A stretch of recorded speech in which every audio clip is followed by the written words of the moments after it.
you're looking to dive into topics on how to live a happier, healthier, more fit, and long lifespan, then you've come to the right podcast. Livin the Dream with me, Coach Damian Evans. Together, we will explore the topics on all things health, fitness, and wellness. Together, we will be lifelong learners on this journey to living the ultimate dream. What up, Dream Team? Coach D here coming at you from beautiful sunny San Diego, and welcome back to the Livin the Dream podcast. Today, we are going to finish the week strong by covering how to properly fuel our bodies based on what works best for us individually and in order to reach for our health, fitness, and wellness goals and in order to live your dream life. And today, we're going to answer a question that I get all the time. Can I count collagen toward my daily protein? Because if you ever tried to hit something like the 1 gram per pound of desired body weight in protein per day, you know this. At first, it feels hard. It's definitely unfamiliar to most people, and a lot of people look for shortcuts. So collagen comes up a lot. Now, collagen is marked as protein. It's easy to drink, and it feels, quote unquote, healthy. A lot of those experts are talking about it. But here's the honest answer. Collagen is not a muscle building protein, but it is a useful tool, and when it's used correctly. So today we're doing a full collagen masterclass, what collagen is and what it isn't, whether it counts towards your total protein goals, and the nuance behind that, what it's actually good for, how to properly use it, and some common mistakes and misuses of collagen, and then how to combine it with a smart protein strategy. So let's break it down. Why protein matters in the first place. Before we talk about collagen, let's remind ourselves, if you haven't listened to the past 400 episodes that we've released, I probably talk about it once per episode, but let's remind ourselves why we care about protein. Protein is critical for muscle growth and retention, metabolism, satiety, the fullness feeling that you feel, recovery, and longevity and aging as well. That's why I often recommend the 1 gram of protein per pound of desired body weight, which most of the experts agree that is a really, really good goal to shoot for. And there's a lot of reasons for that. And it's not because it's magic, but it's because that 1 gram per pound is very simple to understand. It works. And it reliably supports body composition goals, whether it's to lose body fat or tone up muscles, which we all know is just losing body fat and building muscle, whether it's building muscle.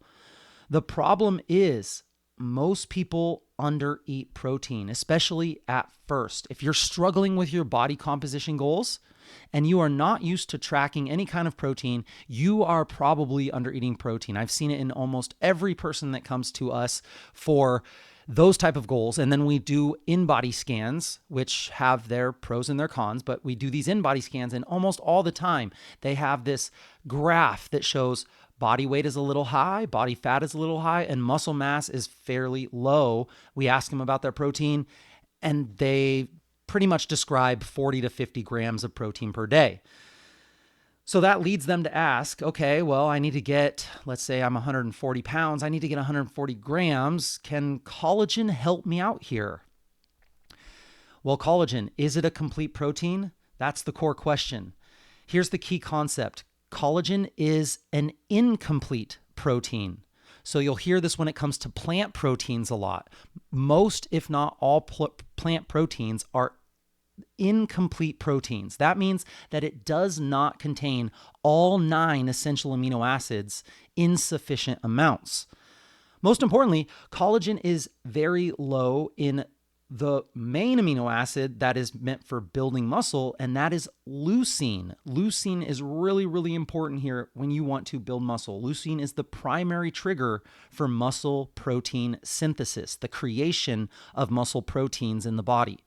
So even though collagen technically contains amino acids, it does not stimulate muscle building the way a complete protein does. So something like beef, something like chicken, turkey, something like fish.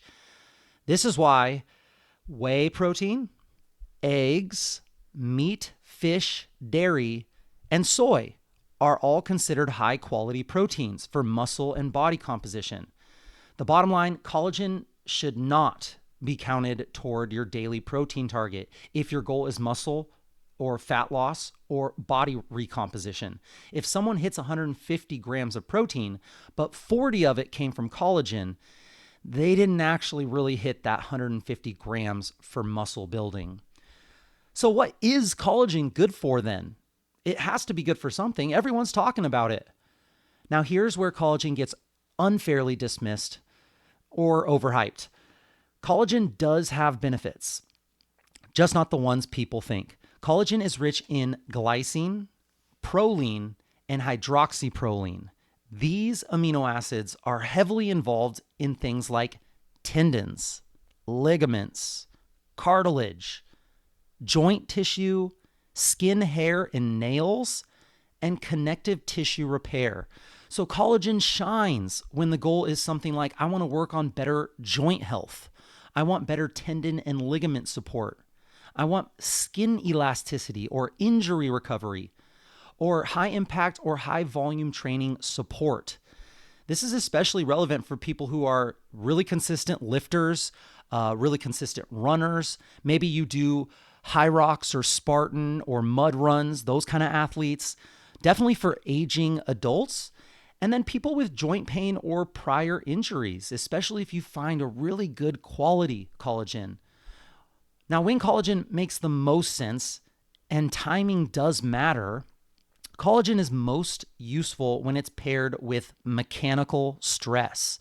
So in other words, take collagen before loading these connective tissues. So examples in the real world would be before strength training, before things like jump workouts or plyometrics, before doing your run, before rehab or mobility work. Why? Because connective tissues adapt when stressed, just like a muscle. You know that when you're lifting weights, you're creating these little tiny micro stresses, little tiny micro tears in the muscle. That is a signal to the body that that muscle needs support. It needs repair, and it needs to go through what's called the repeated bout effect, where not only does it need to repair it back to the level that it was, but it needs to be repaired more than it was so that it can sustain the same damage and not go through that stress. So a practical strategy here, take 10 to 15 grams of collagen 30 to 60 minutes before training. 10 to 15 grams of collagen 30 to 60 minutes before training, especially on days where you're stressing your joints, your tendons, and your ligaments. This timing supports tissue remodeling, not muscle growth. Should collagen be taken with anything else? Well, yes. Yes, and this is a big miss for a lot of people. I found this out by following Paul J. Fabritz, who goes by PGF Performance on Instagram, but he also has a bunch of other stuff. He trains some elite athletes, and he's known for helping people jump higher than they've ever jumped before. He actually trained McClung, who is this guy who came out of nowhere, who's winning dunk contests all over the world. Now, here is what you should be taking it with. Vitamin C. Vitamin C matters. Vitamin C plays a role in collagen synthesis. Without it, the body's ability to use collagen for connective tissue repair is reduced. So a simple combo here, collagen plus a vitamin C source. So any kind of citrus, berries, my personal favorite is I do kiwis, or a small vitamin C supplement can work too if you have a good source. This doesn't turn collagen into muscle protein, let's be clear, but it does improve the effectiveness of what it's actually meant to do. There's another supplement that I like to take with it. It's called MSM powder. I'm not even going to try to pronounce what MSM stands for, but MSM, vitamin C and collagen has, and I also do it in a gelatin form. So I've done these little tiny Jello shots that are helping me with my joint and connective tissue repair. But anyway, collagen, vitamin C, and MSM powder is a great stack if you're looking for joint support. Let's talk about some common collagen misconceptions. Let's clean up the biggest myths here. Myth number one is that collagen builds muscle. We've already kind of gone through this. No, it doesn't. It lacks the key amino acids for muscle protein synthesis. Now, if you are getting your 1 gram of protein per pound of body weight, you're getting more than enough of the amino acids you're going to need. This can be just like a nice little cherry on top type of thing. It's not going to be in replacement of your goal. Myth number two is that protein is protein, right? Not true. The amino acid profile matters. A protein is broken all the way down into its base functional unit, which is a kind of like a Lego block. It is a building block for everything in the body. Everything that I see when I look at you is made up of amino acids. Protein is not protein. Amino acid profile matters. The third myth is that collagen replaces real protein. It doesn't. It's a supplement, not a replacement. Myth number 4 is that more collagen is better. More the better, right? Well, once the connective tissue needs are met, extra collagen typically doesn't magically help anything else. And myth number 5, collagen equals an anti-aging miracle. Now, it may support skin and joints support, but lifestyle, total protein intake, your resistance training program, and of course, sleep matters far more than that. These huge rocks, lifestyle, protein intake, resistance training, sleep, those are the big boulders. And collagen is kind of like the little grains of sand that can help you with that extra percent. Now, how I recommend using collagen is hit your real protein target first from complete proteins, meat, eggs, dairy, whey, fish, soy. Then use collagen on top of that. Think of collagen like your joint insurance, your tissue support, your structural maintenance. Take it 30 to 60 minutes before a exercise bout or any kind of mechanical stress that you're putting on your joints. And the best use cases is that you do it consistently. It really doesn't work if you take it here or there. The best use cases, take it consistently. So if you always drink your morning coffee or tea, that could be a great place to drink it with. I know a lot of people that put their collagen in their morning coffee. Take it pre-training. If you have a pre-workout ritual with a pre-workout drink, take it with that.